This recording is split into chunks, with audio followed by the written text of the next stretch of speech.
আরে কাঁকড়া কাঁকড়া কাঁকড়া এই সিজনটা আসলেই এত পরিমাণে কাঁকড়ার কথা মনে পড়ে কি বলবো। তো যাই হোক, সকাল সকাল উঠে দেখি বাবা ফোন করলো। সকাল না, বেলাই হয়ে গেছিলো। তারপর আমি আমার রথে চেপে কিন্তু চলে গেছিলাম দোকানে। দোকানে গিয়ে দেখছি মণিমা দেখাচ্ছে হাতে মেপে যে এত বড় বড় কাতলা মাছ নেব। তারপর আমি দেখলাম কাঁকড়া।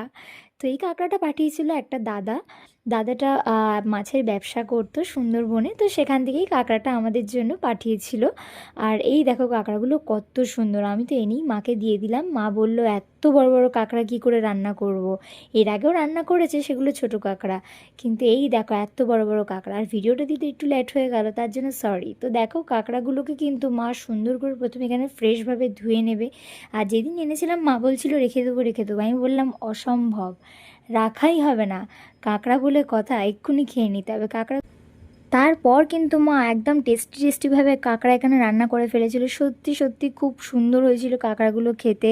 আর আমার খাওয়ার পর মনে পড়েছে, আরে ভিডিও তো করাই হলো না। তো যাই হোক, কেমন লাগলো আমাকে জানিও। বাই, দেখা হচ্ছে নেক্সট কোনো সুন্দর ভিডিওতে।